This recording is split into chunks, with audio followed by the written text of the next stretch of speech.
से गलील के काना नगर में प्रभु यीशु मसीह का पहला चमत्कार अर्थात पानी को दाखरस में बदलना के विषय में बताने वाली हूँ। तो चलिए भाई और बहनों, वीडियो को स्टार्ट करते हैं। हम पवित्र बाइबल में प्रभु यीशु मसीह के जीवन और उनके चरित्र के विषय में और गहराई से मनन करते हैं। किस प्रकार उन्होंने 30 वर्ष की उम्र में यूहन्ना से बपतिस्मा लेने के बाद 40 दिन का उपवास रखकर एवं अपने चेलों को चुनने के बाद हम देखते हैं गलील के काना में किसी का विवाह था और यीशु की माता भी वहां थी। यीशु और उसके चेले भी उस विवाह में निमंत्रित थे। जब दाखरस घट गया तो यीशु की माता ने उससे कहा, उनके पास दाखरस नहीं रहा। प्रियो, दाखरस उस समय अंगूर के रस को कहा जाता था। आगे हम देखते हैं यीशु ने उससे कहा, हे नारी, मुझे तुझसे क्या काम, अभी मेरा समय नहीं आया। पहली बात हम यहाँ यह देखते हैं और हमारे मन में सवाल जरूर आता है कि प्रभु यीशु ने अपनी माता मरियम को हे नारी कहकर क्यों संबोधित किया। प्रियो, हम जानते हैं कि उस समय प्रभु यीशु माता मरियम के पुत्र के रूप में इस पृथ्वी पर आए थे, परंतु यह रिश्ता सांसारिक था। प्रियो, हम जानते हैं प्रभु यीशु परमेश्वर के प्रिय पुत्र थे और परमेश्वर की योजनाओं को पूरा करने के लिए इस पृथ्वी पर आए थे। इसी कारण प्रभु ने माता मरियम को हे नारी कहकर संबोधित किया और कहा, हे नारी, मेरा तुझसे क्या काम, अभी मेरा समय नहीं आया। इस प्रकार उन्होंने मरियम को उत्तर दिया। यहाँ और एक बात हम गौर करते हैं, दाखरस खत्म होने के बाद माता मरियम सबसे पहले प्रभु यीशु के पास ही क्यों आकर कहती है दाखरस खत्म हो गया है? क्योंकि माता मरियम अपने पुत्र यीशु के विषय में जानती थी किस प्रकार पवित्र आत्मा के सामर्थ्य से कुंवारी अवस्था में माता मरियम से प्रभु यीशु का जन्म हुआ था। माता मरियम कहीं न कहीं अपने पुत्र के सामर्थ्य को जान चुकी थी। तभी माता मरियम ने सेवकों से कहा, जो कुछ वह तुमसे कहे वही करना। आगे हम देखते हैं वहाँ यहूदियों के शुद्ध करने की रीति के अनुसार पत्थर के 6 मटके धरे थे, जिनमें 2-2, 3-3 मन समाता था। तब यीशु ने उनसे कहा, मटकों में पानी भर दो। उन्होंने उन्हें मुंह भर दिया। तब उसने उनसे कहा, अब निकालकर भोज के प्रधानों के पास ले जा। उन्होंने ठीक वैसा ही किया। मेरे भाइयों और बहनों, यहाँ पर हम एक आज्ञाकारिता के बात को सीखते हैं कि किस प्रकार उन सेवकों ने यीशु के कहने पर दाखरस के मटकों में पानी भर दिया। प्रियो, यहाँ उनके मन में यह सवाल जरूर आया होगा, आखिर प्रभु यीशु इन दाखरस के मटकों में पानी भरने को क्यों कह रहे हैं?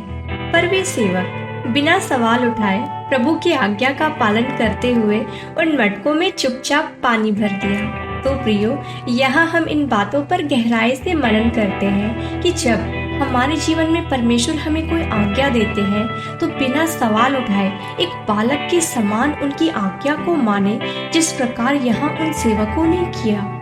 क्योंकि हम जानते हैं आज्ञा पालन से हमारे जीवन में आशीष आती है। हम हमारे जीवन में अक्सर ऐसा देखते हैं, जब परमेश्वर हमसे स्वप्न के द्वारा या वचनों के द्वारा बातें करते हैं या कोई आज्ञा देते हैं, तब अक्सर हमारे मन में कई प्रकार के सवाल उठने लगते हैं। इन सवालों में उलझकर पिता की आज्ञा को टालने लग जाते हैं, पर हमें ऐसा नहीं करना चाहिए। जिस प्रकार उन सेवकों ने बिना सवाल उठाए उन दाखरस के मटकों में पानी भर दिया, उसी प्रकार हमें भी बिना सवाल किए परमेश्वर के वचनों का पालन करना चाहिए। तभी हम अपने जीवन में परमेश्वर के आशीष व चमत्कार को देखने पाएंगे। हम आगे देखते हैं, जब भोज के प्रधानों ने वह पानी चखा जो दाखरस बन गया था, और वह नहीं जानता था कि वह कहाँ से आया, परंतु जिन सेवकों ने पानी निकाला था वे जानते थे। तो भोज के प्रधान ने दूल्हे को बुलाकर उससे कहा, हर एक मनुष्य पहले अच्छा दाखरस देता है और उसके बाद मध्यम देता है, परंतु तूने अब तक अच्छा दाखरस रख छोड़ा है। हालेलुया। इस प्रकार यीशु ने गलील के काना में अपना यह पहला चिन्ह दिखाकर अपनी महिमा प्रकट किए और प्रभु के चेले भी इस पर विश्वास किए। प्रियो, बाइबल में घटी इन बातों पर मनन करते हैं। जिस प्रकार प्रभु यीशु को इस विवाह में निमंत्रण किया गया था, इस कारण प्रभु वहाँ उस विवाह में गए और वहाँ उस घटी को पूरा किए। मेरे भाइयों और बहनों, हमें भी प्रभु यीशु को अपने जीवन में पूर्ण हृदय के साथ निमंत्रण करना चाहिए, क्योंकि हमारा प्रभु यीशु द्वार से भीतर प्रवेश करते हैं। जब तक हम सभी अपने हृदय को नहीं खोलेंगे तब तक वह हमारे हृदय में नहीं आएंगे। वे चाहते हैं कि हम अपनी स्वतंत्र इच्छा से उन्हें अपने जीवन में ग्रहण करें। प्रियो, जब वहाँ विवाह के समारोह में दाखरस खत्म हो चुका था और विवाह में निमंत्रण लोगों को देने के लिए दाखरस ना बचा, हम जानते हैं प्रियो, यह बहुत ही शर्मिंदगी की बात थी। पर प्रभु ने वहाँ चमत्कारी रूप से पानी को दाखरस में बदलकर उन्हें शर्मिंदगी से बचाया। ठीक इसी प्रकार जब हम प्रभु यीशु को शून्य होकर अपने जीवन के हर तकलीफों को उनके हाथ में सौंपते हैं, चाहे वह कोई भी समस्या क्यों न हो, नाम धराई क्यों न हो, तब प्रभु ठीक इसी तरह हमारे जीवन में भी चमत्कारी रूप से काम करते हैं। दूसरी बात हम यह भी सीखते हैं, जिस प्रकार प्रभु यीशु ने उन खाली मटकों को इस्तेमाल किए दाखरस को बनाने के लिए, ठीक इसी प्रकार हमें अपने आप को परमेश्वर के आगे खाली अर्थात बिल्कुल शून्य कर देना है। यदि हम पहले ही से अपनी बुद्धि और ज्ञान से भरे रहेंगे तो कैसे प्रभु अपना कार्य हम में सिद्ध करने पाएंगे।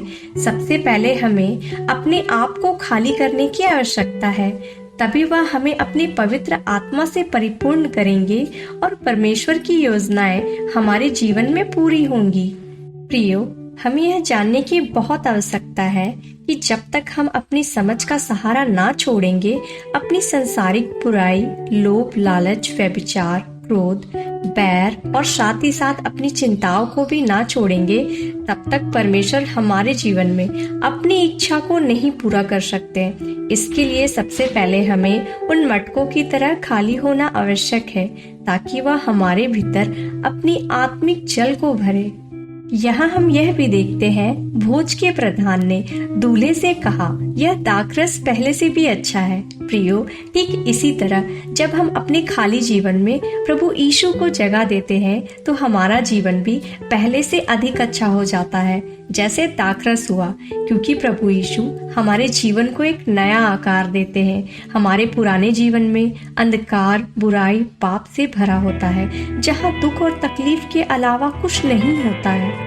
पर प्रभु यीशु उसी जीवन को बदलकर अपने महिमा का कारण भी बना देते हैं। जिस प्रकार उस नए दाखरस को पीकर लोग प्रभु की बड़ाई कर रहे थे और उसके द्वारा उनके चेलों और बाकी सब लोगों ने उन पर विश्वास किया, ठीक उसी तरह परमेश्वर भी हमारे जीवन को बदलकर आशीष देते हैं, ताकि इसके द्वारा परमेश्वर की महिमा हो सके।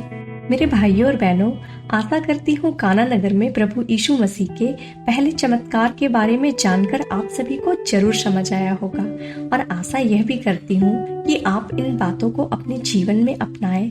अगर यह वीडियो आपको पसंद आया हो